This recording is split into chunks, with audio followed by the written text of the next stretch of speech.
All right, if you didn't see it already, the Detroit Pistons and the Minnesota Timberwolves got into a huge brawl, gigantic fight, and it really wasn't even a fight at all. I'm going to show the footage right here if you haven't seen it yet. But before I even show it, I'm going to say it's just like a gigantic group hug. Every video you see, they'll have huge fight in capital letters, gigantic brawl with the Pistons and the Timberwolves, 700 punches thrown between the Pistons and the Timberwolves. And there wasn't one punch thrown. I'll show the footage right here in a second, but Dante DiVincenzo does get, I think it was Ron Holland in a headlock or something, but kind of spills over into the stands. And it was entertaining. I'm not going to say it wasn't entertaining because it was, but it kind of gets frustrating. Everyone puts huge fight, gigantic brawl on their headlines. Even on ESPN, they're saying, "Oh, that Pistons Timberwolves brawl was insane," or that fight.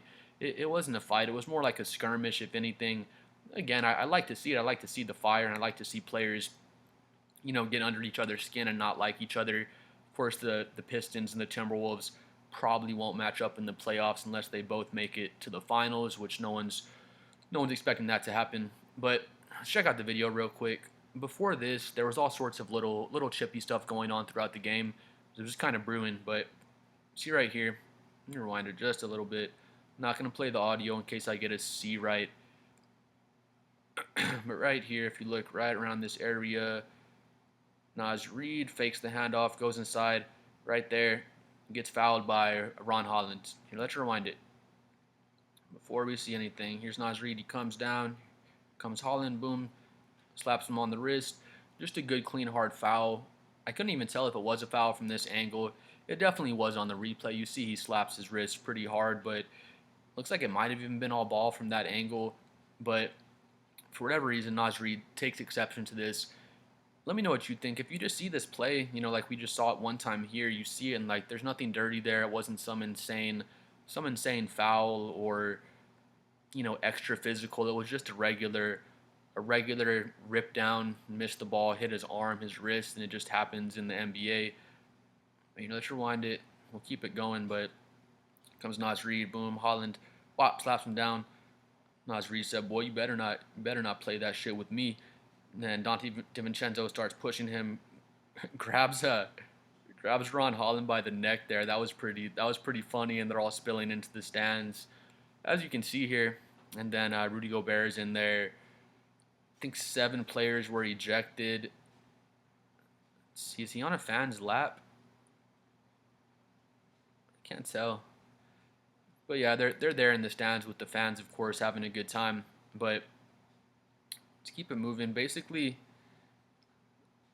that was actually pretty cool. And DiVincenzo grabs Holland by his neck and kind of manhandles him. But that was the most physicality you saw in this skirmish. Again, it's frustrating. Everyone puts huge fight and gigantic captions on their videos. ESPN's been talking about it all, that gigantic brawl, that gigantic fight.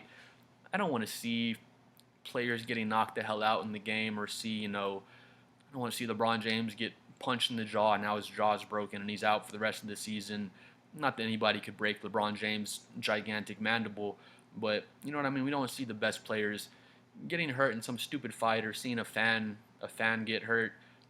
I'm not so much worried about that. The league doesn't care about the fans getting hurt. They just care about if the fan gets hurt and then they sue the NBA. That's what the NBA doesn't want. They don't care about fan safety so much. They just care about their image, and those things go hand in hand. So that's fair, but so let's keep it rolling here for a second. Just a little skirmish. It's already over. How long was that? Not even a minute after it started. But yeah, this has been brewing, but it was just weird not to read. Boom, he gets ripped down. Again, it wasn't some insane foul, but he says, "Man, Holland, I don't play that shit, bro." And then Holland's trying to get in his face. DiVincenzo just comes in and grabs his ass by the neck and pulls him down. Love to see Dante DiVincenzo get in there and stick up for his teammate like that. Not that Naz Reid so much needs his help, I guess. Naz Reid is, I guess I'd say more of a fighter than DiVincenzo. I don't know if that's fair to say, but I'd be more scared to get in a fight with Naz Reid than DiVincenzo. But it's awesome you're sticking up for his teammate. Everyone gets in here. Big group hug. Bunch of bumping and grinding. Multiple chubbies on the play by the players. Yeah, everyone just in here. Big ass group hug. I freaking love you guys. You see that fan up top? Let me run that back real quick. See this fan's like trying to break it up. Oh, stop, guys! He's a Minnesota fan, so he's trying to get. That's a grade A fan. That's an awesome fan. Let me run that back if you didn't see that. See right up here. Let's rewind it real quick.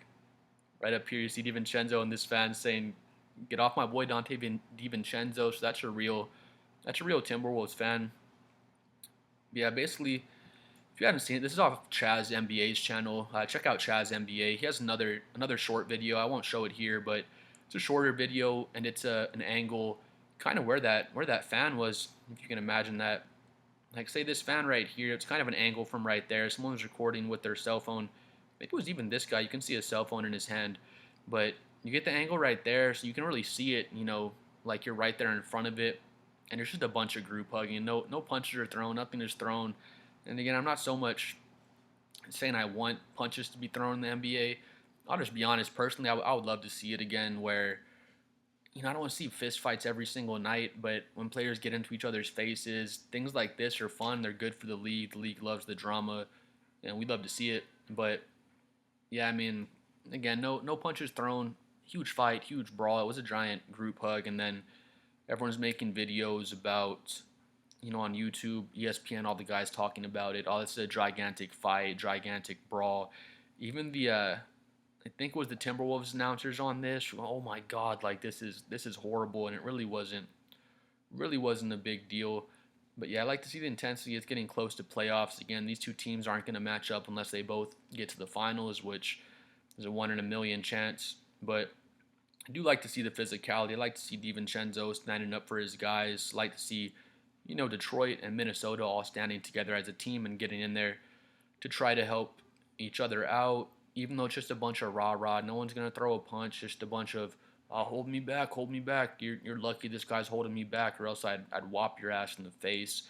But nobody's whopping anybody in the face, to be honest. I do want to check one thing now.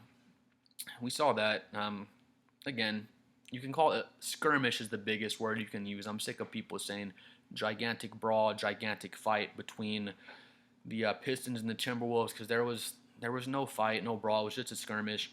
Let me see one thing here real quick. How long did Ron Artest get suspended for his fight? So I'm just curious to see. I can't even remember now. Malice at the Palace. All right, right here. Artest just stuck that fat dude in the face. I don't think that dude was the one that threw a beer on Ron Artest. I don't know if you remember, Ron Artest is just chilling on the scoring table like this. He's just chilling when the fight's going on. Somebody throws a beer at him. I don't know if a fan ran up on him or what it was. Yeah, a fan ran up and he squared up Ron Artest, so it wasn't like Artest was running and trying to necessarily fight fans, but a fan tried to square him up and Ron Artest just stuck him in the face, because that's Ron Artest will actually fight you when someone squares you up. Ron Artest is not the kind of guy to say, "Oh, this guy's holding me back. I wish, you're lucky this guy's holding me back." Ron Artest is the kind of guy when you get in your face, you pick your hands up, and Artest is just gonna stick you. That's his instinct. He's actually been in real fights in his life. He's gonna defend himself. But yeah, we see right here, suspended the remainder of that 04-05 season, and the suspension eventually totaled 86 games, which is insane. He missed an entire season plus 4 games basically, and I don't think that suspension was bad. Honestly, like that's fair. If anyone gets in the fight again, go ahead and suspend them for the whole season again. Fine them. I don't know how much money you would fine them, but basically what I'm saying is let the players play a little more physically. You're seeing that a lot more now. Comment below what you think, but you're seeing a lot more physicality in the games. The refs are letting things get a bit more chippy because it's getting closer and closer to the playoffs. They're starting to, not blow the whistle as easily. And my thing is just like, why can't you let the whole season be played like this? Like, allow the physicality to happen. Just like with what happened with Ron. I know the NBA never wants that to happen again. And I mean, I'll just say it was entertaining as hell. I'm not gonna lie, it was fun to watch when Artest did that. I'll look at replays of that sometimes and say this was freaking awesome. This was entertaining as hell to watch that, and it was. I'm not gonna back down on that. It was just entertaining, but at the same time, if I was that fan, I would be scared as hell to get my jaw broke by Ron Artest. I don't think he actually broke his jaw, but you know what I mean. But yeah, I mean, just coming back wasn't a brawl. It was like a light skirmish. It's cool to see the NBA allowing more physicality now as we're getting closer to the playoffs. But just like I said a second ago, wish they would officiate games, this way the entire season. Let guys get a little physical. Let things get a little bit chippy, and then, I mean, stuff like this happens. You have to kick a couple people out of the game. But again, 7 people got suspended, and not one punch was thrown. Nobody got slapped. Nobody. I guess DiVincenzo grabbed that guy. He grabbed Holland and kind of manhandled him into the stands, if you want to call it that. But nobody got put into a headlock like when Rudy Gobert got put into a headlock. There was nothing, just a big ass group hug, to be honest with you. I don't think 7 players should have been suspended, but I guess they were trying to get on top of it because that game was chippy. It was chippy all throughout the game, but then the refs, I guess this is a bad example to say the refs are making that about themselves. They're just trying to do what the league says and keep things from escalating. But this game would have been way more fun to watch the game finish. If none of those players got ejected and you saw the chippy play could just keep on going and going. But with the newer rules, with the technical fouls being given so easily, ejections being given so easily, with the league being so against physicality, to be honest, I understand why the refs did kick out. I don't know about all 7 players, but why they at least kicked out DiVincenzo, Ron Holland. I think Naz Reid got ejected as well. A lot of the people are in there trying to pull their guys off, and then once your teammate gets his arms around you, that's when you start acting hard and say, man, you're lucky. Lucky my boy Naz Reid is holding me back. Otherwise, I'd knock your socks off, bro. But please comment below what you think. I thought it was great for the league. Again, they're letting the physicality ramp up for the playoffs. And comment below what you think about that as well, because that makes no sense to me. When you watch playoff basketball, it's officiated differently. They allow more physicality. They don't blow the whistle as easily, and it makes no sense to me why they can't just officiate things like that all season long. Like, the rules are still the same. The rules don't change in the playoffs. It's still the same rule book the refs are looking at and officiating off of. So it's like, just call the games like this all season long. I'm not saying the NBA is not entertaining. I still watch the games all the time. But that's one thing, I feel like the league can do to start making the product more entertaining, because, ratings have been going down, and just to make it more entertaining for more of the casual watchers of the game. But yeah, I mean, that's just one thing I don't understand. Just let the physicality happen all season long. I don't understand why the refs want to blow the whistle all the time. They make it about themselves more than the players a lot, and a lot of the refs, have pretty big egos, and they just can't take the players telling them shit all game long. And I feel for the refs as well. I'm sure the players tell them some insane shit, and they're just poking at them all game long and just saying off the wall shit to the refs. And then eventually, the refs are human beings, so eventually they just snap, and they tee them up or eject this player. They ejected Dylan Brooks just the other night for really nothing. He just said a couple words. I forgot what he even did, but he got double teed up like that fast and got kicked out of the game. I've made the point before, I have a job. You guys probably have a job. I'm sure you go to work some days and this person tells you something, it's not that bad. This person tells you something, it's not that bad. You can't do that. You can't just, eject your problems out of your job. And when I see the referees do this and eject players this way, I just see them as, ejecting their problems out of their job, basically, because, as far as I'm concerned, the players can say whatever they want to the refs, as long as they're not screaming it so loud it's being picked up on the camera, as long as they're not getting right in the ref's face, they're not chunking the ball into the stands, slamming the ball on the ground as loud as they can, or as hard as they can. As long as that's not happening, I get it. It sucks for the refs. The players probably say the most off the wall shit to them. But with that being said, you just got to try to leave it at home, and just remember all the fans are paying, all the cable companies are paying, to see the players play, and that's why the game's entertaining. No one's paying to see the referees make some highlight reel ejection. But please comment below what you think about the gigantic group hug between the Timberwolves and the Pistons. Again, if you haven't seen this happen yet, if you see a video that says huge fight, huge brawl between the Pistons and the Timberwolves, that's a lie. There was no fight. There was no brawl.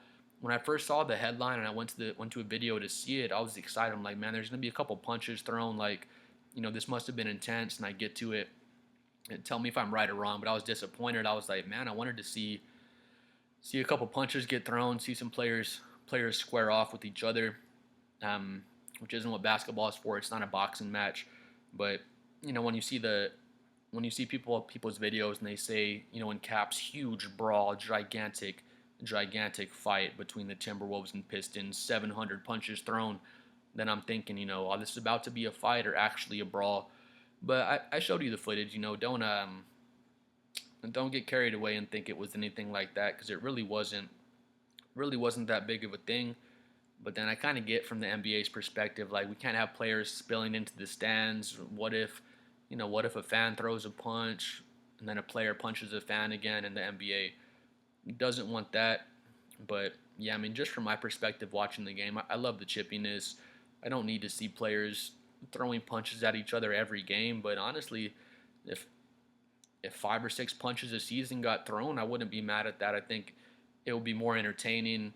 Ron Artest was an enforcer because they knew Ron would actually punch you in the face if it came down to it. Like, Artest was actually down to fight, as well as some other players in NBA history, where these guys these days, they're just mostly AAU guys. They grew up with money. Not all of them, but a lot of them just grew up in AAU circuits, learning how to play basketball in gyms and things like this. They weren't so much playing out on the blacktops and things like that. But yeah, I mean, all the players nowadays just hold me back. As soon as someone's holding them back, then they're ready to fight. As soon as they're secured by one of their teammates. But comment below what you think. Again, I don't want to see. I'm not trying to watch UFC. I'd watch UFC if I wanted to watch a UFC fight, but I feel like they're kind of leaning in the right way. Honestly, the physicality's coming up a bit, and it just makes the game more entertaining, the chippiness and the physicality. But comment below what you think. I'm at a big 34 subscribers. I'm trying to get to 100 by the end of the month, and YouTube said they'll send me a brand new car. So please like and subscribe too.